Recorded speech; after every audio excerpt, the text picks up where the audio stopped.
Transformasi leadership di bidang rohani, saudara. Ya. Yesus Kristus dengan 12 murid, dia telah mempengaruhi seluruh dunia. 2 miliar bertobat, terima Yesus.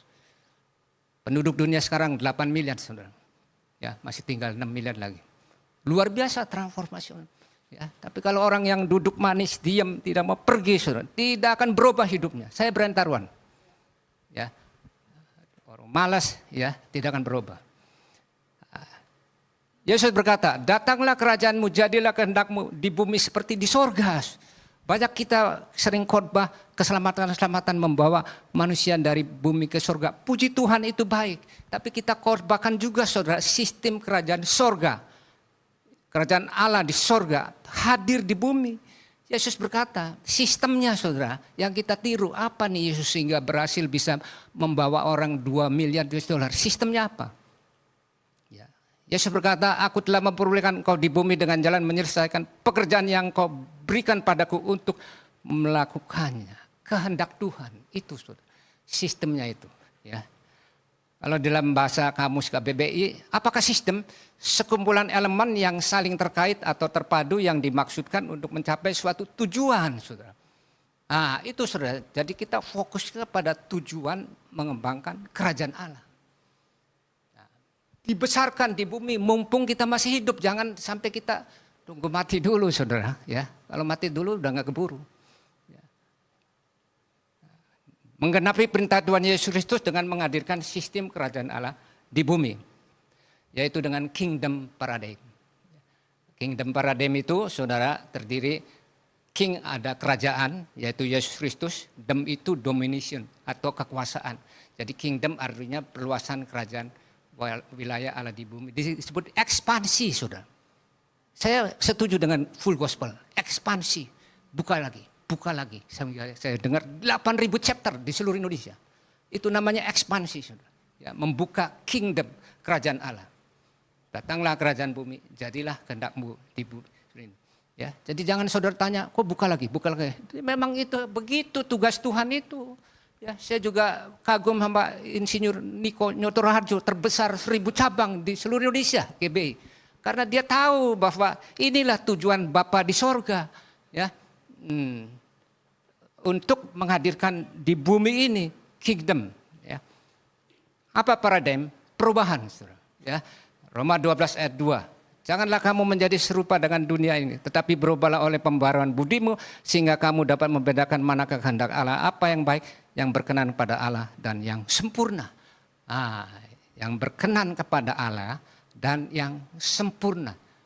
Saudara, yang berkenan pada Allah itu apa? Berkenan kepada Allah itu, kalau saya lihat orang-orang Kristen yang dewasa rohani, saudara, ya, yang bayi rohani, tidak akan nurut. Ya, selalu goyah imannya. Tidak mungkin dia akan melakukan kehendak. Nanti saya akan tutup di akhir pembicaraan saya mengenai dewasa rohani. Perubahan dari good, bitter, best, baik, lebih baik, terbaik. Kita harus capai yang terbaik, dalam bahasa Inggrisnya excellent atau extraordinary, saudara. Ya. Manusia dibagi 3, di bawah rata-rata dan di atas rata-rata. Kejarlah kita jadi orang yang di atas rata-rata, khususnya dalam bidang rohani, saudara. Ya. Jadi yang terbaik, kualitas, pertumbuhan, dan selalu multiplikasi tadi. Kekristenan itu identik dengan multiplikasi, saudara. Buka lagi, expand, cari jiwa. Karena yang dibutuhkan itu mencari jiwa-jiwa, saudara. Ya, jadi melipat kali gandakan. Ini yang sering diadakan seminar pertumbuhan melipat kali gandakan jemaat. Kenapa, saudara? Karena semakin besar, semakin kuat kita, saudara. Ya. Saudara lihat negara-negara koloni jajahan Inggris. Dia nomor 1 karena besar jajahannya. Buka lagi, Hong Kong dicaplok, ini caplok. Diekspansi semua. Saudara. Ya. Ada 7 pilar transformasi, yaitu 1 khusus ketujuan. Tujuan itu adalah visi, saudara. Tujuan jangka panjang yang akhirnya mewujudkan impian tersebut menjadi nyata, saudara. Ya. Jadi seorang pemimpin kalau tidak punya visi, dia hanya mengalir saja, saudara. Hasilnya nggak maksimal. Ya karena nggak ada target. Ya sudah, jalan aja dah. Di dalam Amsal 29 ayat 8 King James Version, tanpa ada wahyu rakyat menjadi tidak terkendali, tetapi beragia mereka memelihara hukum. Jadi visi itu kayak semacam begini, saudara. Yang pemimpin jadi supir bus, ya, itu punya visi. Yang kondekturnya itu para pengurusnya, ya.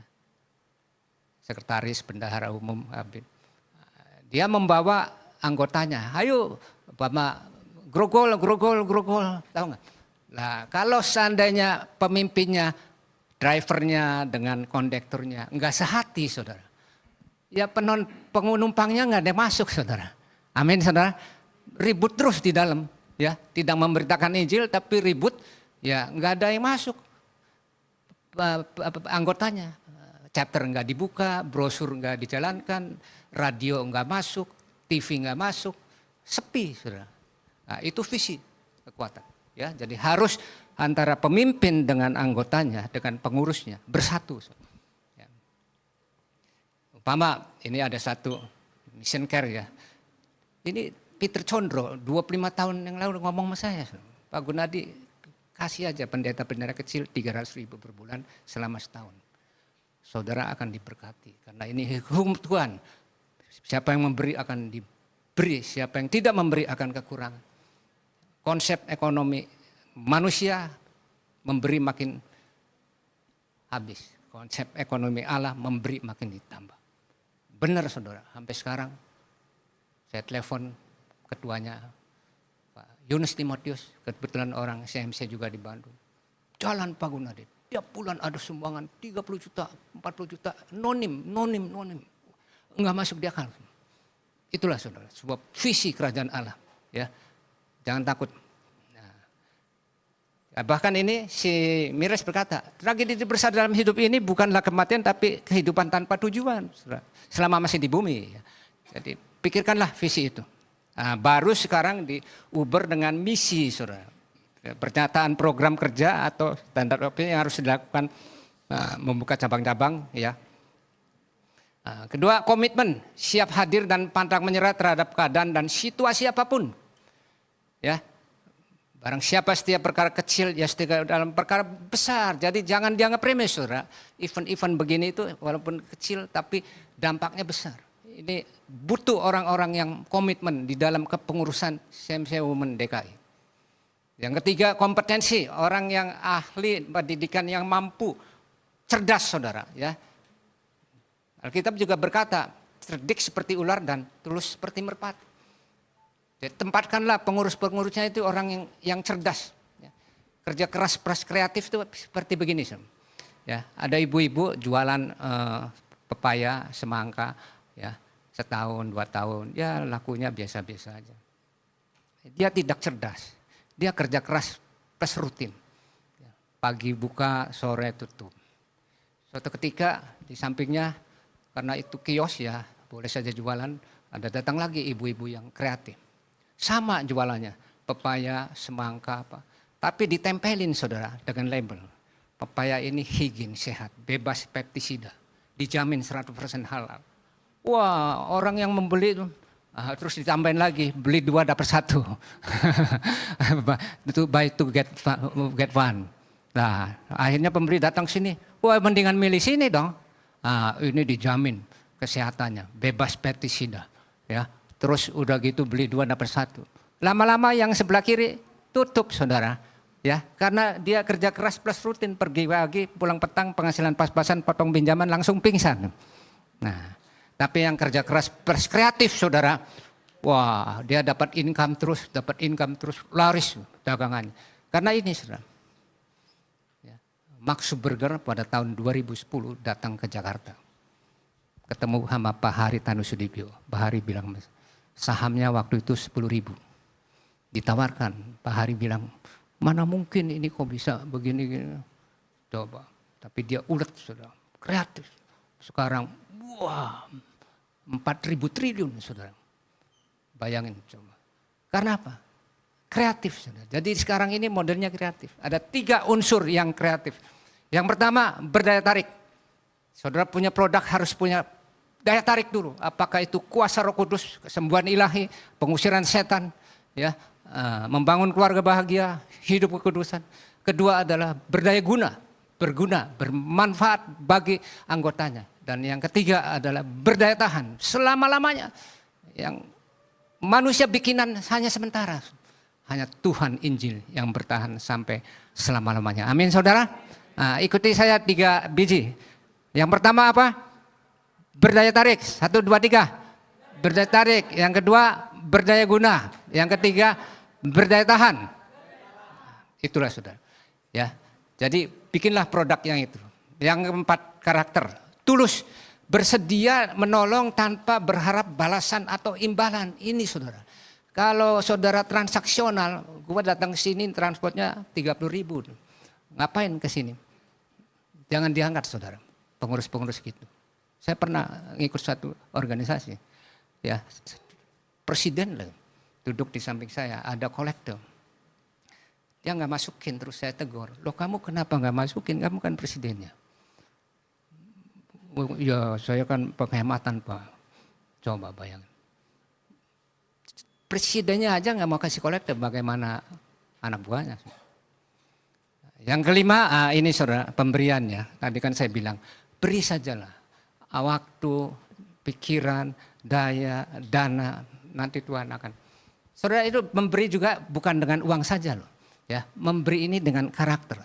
Saya suka ke BCA prioritas, itu di Kelapa Gading ada 3 satpam. Yang 2 itu diem aja Pak. Yang 1 tuh, halo selamat pagi Pak Gunadi.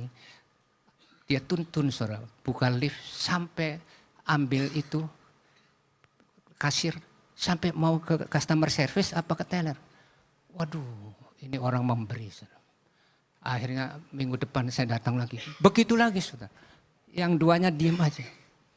Langsung saya nggak tahan, saya kasih uang 50.000. Tanpa sayang saudara, amin saudara. Tepuk tangan dulu untuk Tuhan Yesus Kristus.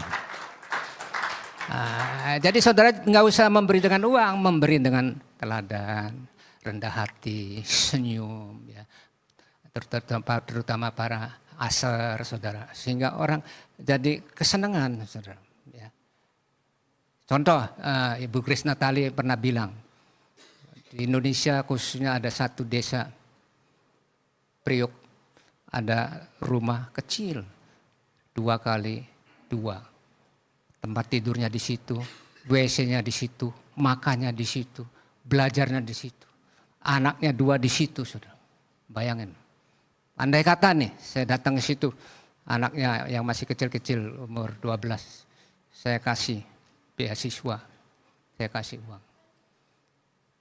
10 tahun kemudian dia ketemu saya, saudara. Dia pasti ingat seumur hidup. Oh, Bapak pernah memberi saya akan balas sesuai kedudukan saya. Kalau dia pejabat pemerintah, saudara akan dilayani dengan baik. Kalau dia pengusaha, saudara akan dibalas sampai berapa kali lipat. Seperti evangelis Daniel Alexander.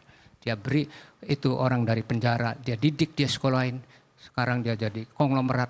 Dia panggil Pak Daniel, datang kantor saya angkat kamu komisaris gaji 150 juta. Saya bagi dividen perusahaan saya 2,5 miliar per tahun. Bayangin. Daniel Alexander. Itulah kegunaan memberi, saudara. Keenam ini hasil kerja, saudara. Jadi kita harus menghasilkan buah. Ya, jangan duduk manis, saudara. Buah, kreatif, buka chapter-chapter, cari jiwa terus. Ya, yang terakhir kesatuan, sikap yang menunjukkan kebersamaan meski memiliki perbedaan sikap dan latar belakang beda untuk mencapai satu tujuan visi. Itu saudara, yang penting visinya dulu, kita uber. Yang tadi saya bilang, pemimpin menjadi driver, sekretaris, bendahara, kepala bidang menjadi kondektur untuk mencari anggota sebanyak-banyaknya dibawa ke satu bus itu dengan satu tujuan, saudara. Melakukan kehendak Allah, mencari jiwa. Matius 28 ayat 19-20. Nah, ya. Tetapi aku menasihatkan kamu saudara-saudara demi nama Kristus supaya kamu seia sekata dan jangan ada perpecahan di antara kamu, tetapi sebaliknya supaya kamu erat bersatu dan satu pikir. Saya tutup saudara. Andre Wommack, baru-baru ini saya dapat buku. Dia mengisahkan rohani Kristen dibagi 2. 1 bayi rohani dan dewasa rohani. Kalau bayi rohani, saya punya cucu ya, umur 4 tahun pernah saya panggil ke rumah bersama mamanya. Di kamar saya ada tamu, ruang tamu, kursi yang empuk. Dia itu nggak mau diam, saudara. Ya. Lari-lari berdiri. Saya bilang, diam. Setengah jam lagi lari-lari. Jadi tidak mungkin, tidak nyambung, saudara, kalau bayi rohani. Disuruh itu tidak mau. Tapi begitu mamanya saya panggil, anakku, apabila papa meninggal, saya kasih ahli waris. Kembangkan perusahaan papa supaya menjadi besar. Aset papa, gudang, properti, ruko, ya, bangunan, ratusan miliar, saya kasih kamu. Kamu kerjakan. Yang dewasa rohani, anak saya, pasti lakukan. Siapa? Saya kerjakan. Demikian Tuhan. Hubungan Tuhan antara manusia dengan Tuhan Allah itu. Anak sama Bapa. Tuhan hanya memberikan perintah kepada yang dewasa rohani. Dia berkata, kerjakanlah Matius 28 ayat 19 sampai 20. Maka aku akan berikan warisan kerajaan Allah. Harta, berkat, divine blessing, berkat ilahi. Kuasa, kesembuhan, berkat materi. Laksanakanlah. Nah, saudara yang dewasa rohani, siapa Tuhan tanpa. Tapi saudara kalau bayi rohani, saudara, nanti iya, nanti tidak, nanti. Siapa yang mau dewasa rohani, angkat tangan. Haleluya. Nah, oleh karena itu saya pesan kepada Ketua CMC Women DKI. Bikin program dalam 3 bulan ini. Supaya berkembang, bekerja sama dengan Komwil Jakarta Utara, Barat, Selatan, Timur, Pusat. Segera dieksekusi. Sehingga nanti akan menghasilkan buahnya. Akhir kata kami mengucapkan banyak terima kasih. Tuhan Yesus memberkati. Haleluya.